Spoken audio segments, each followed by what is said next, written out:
스테슈아 공포라디오. 뼈를 먹는 썩은 이빨. 내가 태어나 자란 동네는 탄강촌으로 알려졌고 또 대규모 탄강 사고가 났었기에 역사에 이름을 새겼다. 알고 계시는 분이 많을지도 모른다. 내가 어렸을 적에는 이미 탄강은 폐쇄되어 탄강부였던 사람들의 대부분이 동네를 떠나버렸다. 그랬기에 내가 사고에 대한 것을 알게 된 건 중학교에 올라간 무렵이었다. 누군가에게 들은 게 아니라 나는 우연히 다른 년의 도서관에서 그 자료를 발견한 것이다. 지금 생각해보면 학교에서 가르친다 해도 이상하지는 않지만 교사도 부모님도 사고에 관해서 아무것도 가르쳐주지 않았다. 꺼림칙한 기억으로서 봉인되었던 건지도 모른다. 건드리고 싶지 않은 내용이었겠지. 꺼림칙한 기억이란 건 어느 시대든지 은폐되는 것이다. 그건 아직 내가 초등학교 고학년이었을 무렵의 이야기다. 탄강의 접한 장소에 약간 높은 산이 있다. 그 산 꼭대기에는 신사가 있어 제전이 세워져 있는 장소에는 유적이 잠들어 있고 해이한 시대보다도 이전부터 사람들이 숭배해왔다. 지금도 산은 신앙의 대상으로서 많은 참배객이 발걸음을 옮긴다. 그 여름 우리들은 탐색을 하며 노는 게 즐거워 견딜 수 없었다. 저학년이었을 무렵에는 무서워서 갈 수 없었던 장소에도 스릴을 찾아 숨어들게 되었다. 동네 안 여기저기 여러 장소에 숨어들었다. 폐기된 공장이나 철거되기 직전의 병원, 일반적으로 어른들에게 들어가면 안 된다고 들은 장소에는 거의 숨어들었다고 말해도 좋을 정도였다. 가끔은 들켜서 엄청나게 혼나기도 했지만 그런다고 간둘 생각은 없었다. 어느 날 친구의 고등학생인 형이 재밌는 걸 알려줬다. 산과 바닷가 사이에 숲이 있다.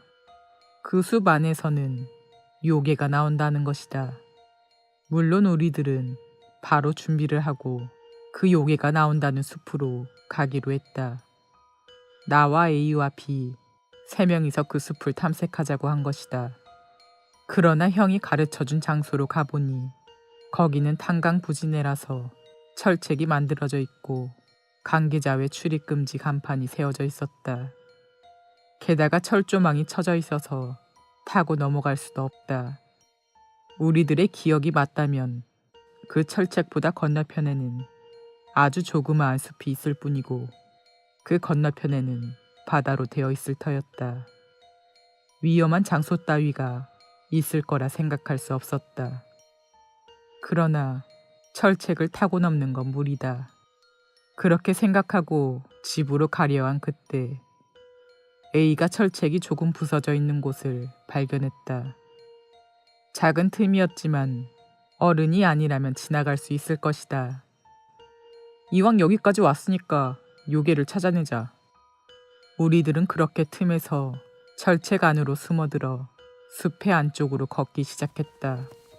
한여름이기도 해서 숲속은 벌레 소리로 시끄러울 정도였다. 매미가 여기저기서 미친 듯이 울부짖고 손질되지 않은 짐승이 다니는 길을 주운 나뭇가지를 휘두르며 걸어갔다. 숨을 헐떡이며 걸어가고 있는데 뜻밖의 기묘한 것을 발견했다.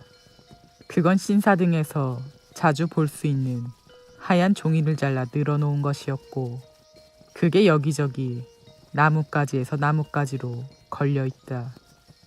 우리들은 상관 않고 그 하얀 종이의 아래를 빠져나가 안으로 들어갔다. 한순간 뭔가 기분 나쁘다고 느껴졌지만 바로 기분 탓이라고 생각을 고쳐먹었다. 한동안 걷고 있으니 비가 갑자기 멈춰섰다. 있잖아, 뭔가 엄청나게 조용하지 않아? 듣고 보니 아까부터 매미 소리도 들리지 않는다. 우리들이 초목을 후려치거나 헤쳐나가는 소리 이외에 아무것도 들려오지 않는 것이다. 귀가 아플 정도의 고요함이었다. 등줄기를 기는 듯한 오한이 찾아왔다. 여름의 더위 따위 느껴지지 않았다. 태양도 두터운 구름에 가려졌다. 빠직하고 나뭇가지가 부러지는 소리에 우리들은 돌아봤다. 몇 미터 떨어진 장소에 그건 2개의 다리로 서 있었다. 그건 새하얀 알몸으로 인간의 형태였다. 길고 가느다란 다리와 팔. 그러나 그 얼굴은 마치 눈이 없는 뱀장어처럼 뻗어져 있었고 빨갛게 찢어진 커다란 입을 벌리니 거기에는 인간과 같은 노란색의 이빨이 보였다. 우리들은 비명을 지르며 앞다투어 달리기 시작했다. 뒤돌아보지도 못하고 그저 필사적으로 숲속을 달려나갔다. 나는 3사람 중에서 2번째로 발이 빨라 선두를 달리는 비를 정신없이 뒤쫓았다. 쓰러진 나무를 뛰어넘고 무릉덩이를 짓밟고 비명을 지르며 필사적으로 계속 달렸다. 그리고 A가 제일 발이 느렸다. 어느샌가 B의 모습을 놓쳐서 나는 어찌됐든 간에 계속 달렸다. 이미 얼마나 달렸는지조차 알 수 없어졌을 무렵 나는 숲을 안으로 머리부터 몸을 날려 호흡을 가다듬었다. 숨소리가 들리지 않도록 입을 손으로 막고 아플 정도로 빠르게 맥박치는 심장을 억눌렀다. 숲속은 아주 고요했다. 아무런 소리도 들리지 않는다. 나는 나만 일행을 놓쳐버린 거라 생각했다. 분명 A도 B도 숲을 빠져나가 도망쳤을 거라고 생각했다. 그때 멀리서 뭔가가 움직였다. 나뭇가지를 밟아 부러뜨린 소리가 가까워져 왔기에 나는 쭈그린 채로 숨을 죽였다. 나무들 틈에서 방금 전 하얀 것이 다가왔다. 하지만 그 하얀 몸은 여기저기 빨갛고 검게 젖어 있었다. 커다랗게 벌린 입 주위가 빨갛게 젖어서 마치 립스틱이라도 바른 것처럼 보였다. 나는 비명을 지를 뻔한 걸 필사적으로 눌러 삼키며 그게 다가오지 않기를 기도했다. 눈을 감고 싶었지만 무서워서 시선을 돌릴 수도 없었다. 그건 손으로 뭔가를 질질 끌고 있었다. 살 색깔의 부드러운, 왠지 붉게 얼룩져 물들어버린 무언가. 아무래도 그건 아이인 것 같았다. 갑작스럽게 그건 웅크려 앉아 손에 있던 것을 혼신의 힘으로 잡아당기기 시작했다. 피에 물든 가는 팔이 보이고 지지직 소리를 내며 찢어져 갔다. 이윽고 뚝하고 소리를 내며 찢어진 팔을 그건 우두구두 갉아먹었다. 그건 인간을 먹는다. 그렇게 생각하니 가랑이가 미지근해졌다. 나는 실금했다. 이미 한계였다. 눈앞의 광경이 갑자기 현실감이 없어져서 나는 그곳에서 일어서고 싶어졌다. 그때 왼쪽 나무 그늘에서 무시무시한 비명이 들려왔다. 그건 비였다. 들어본 적도 없는 듯한 세댄 공포에 질린 비명이었다. 비는 울부짖으며 초목을 헤쳐나가며 도망쳤다. 도망가는 비의 뒷모습을 보며 그건 하얀 얼굴에 균열과 같은 미소를 지었다. 지고 있던 것을 내던져버리고 그건 내 발로 기어 비를 뒤쫓아갔다. 나는 그 틈에 일어나서 반대편 쪽으로 전속력으로 도망쳤다.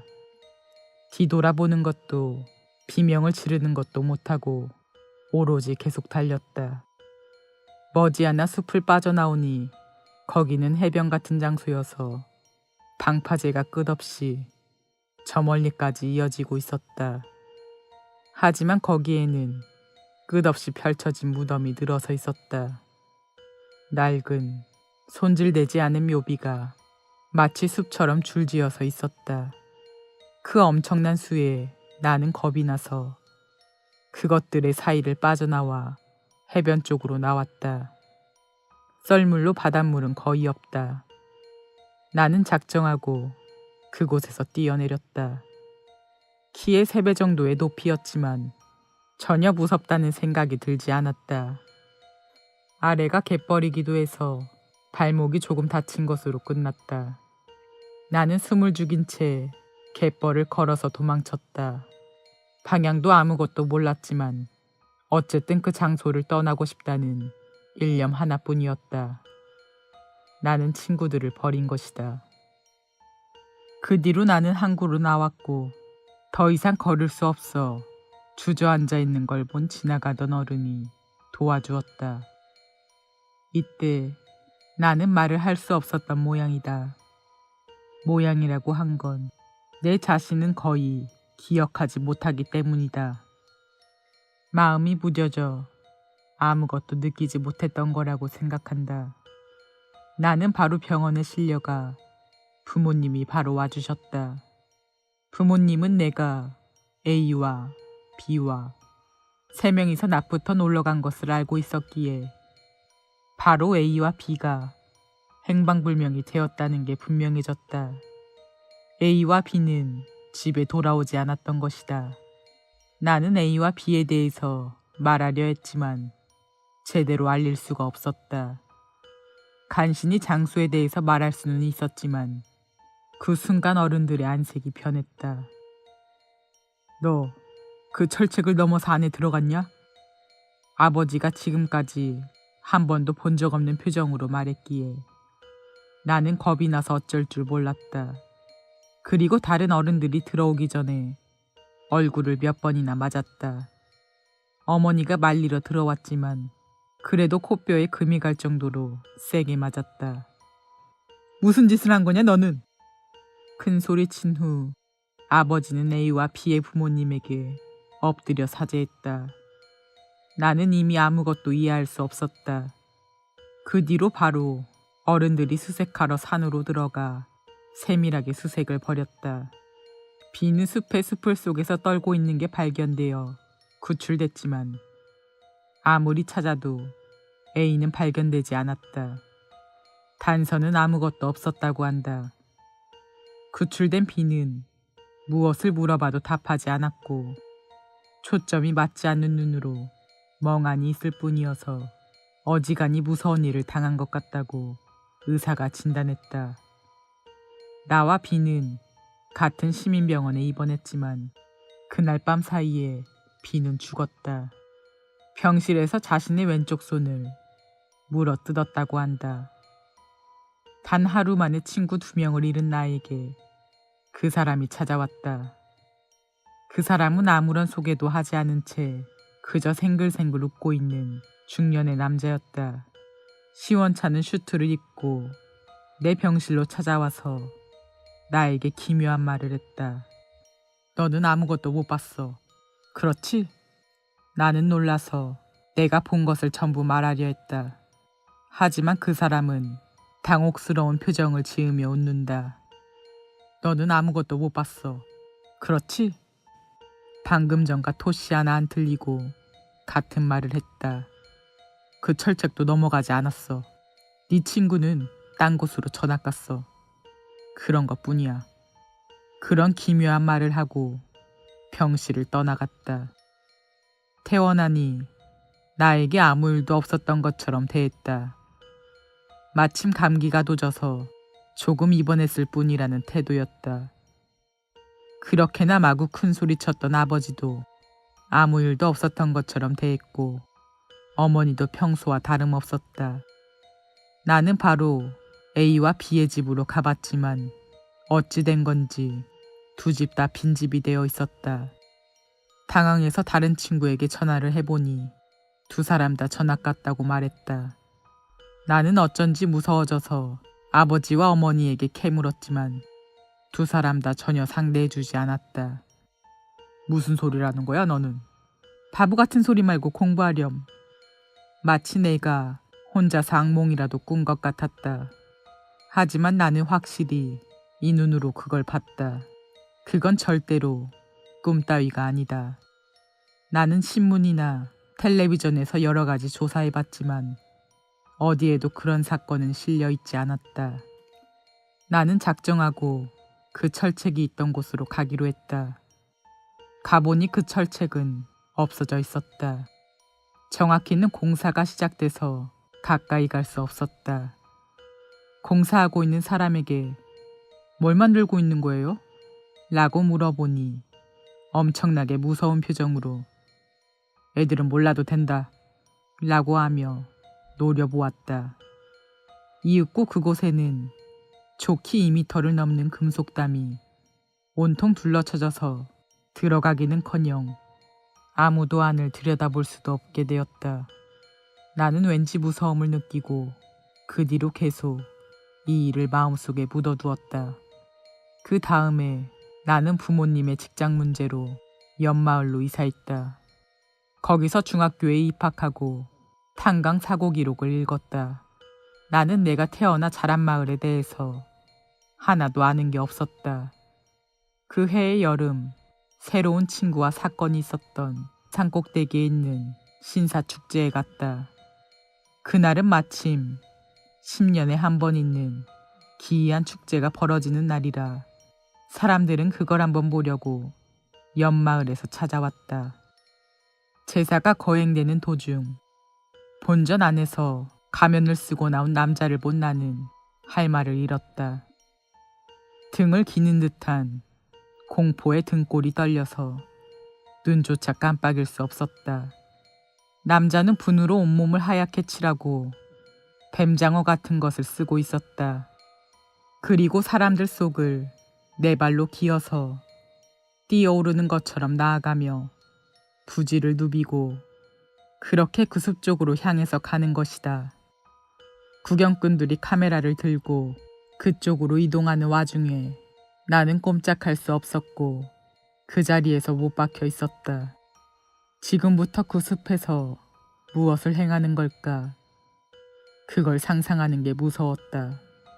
갑작스레 시선을 느끼고 뒤돌아보니 신사 사무소 앞에 한 남자가 서서 나를 보고 있었다.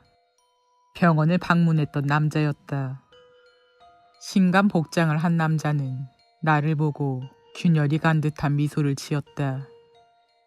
나는 바로 발길을 돌려 산을 내려왔다. 이후 2번 다시 그 마을로는 가지 않았다. 내가 무엇을 봐버린 것인가? 그걸 확인해 볼 방법도 없고 확인하고 싶다고도 생각하지 않는다. 그러나 혹시 그건 그곳에서 모셔져 있던 게 아니었을까? 지금의 신사가 세워지기 이전에 아득한 고대에 숭배받던 무언가가 아니었을까? 아니, 이건 내 가설이다. 나는 이제 아무것도 알고 싶지 않다. 눈을 감고 귀를 막고 입을 다물고 살아갈 것이다. 이제 어둠을 들여다보지 않을 것이다. 그건 사람이 건드려서는 안 되는 것이다. 설령 신으로 모셔지고 있다고 해도 어둠이라는 것엔 변함이 없으니까.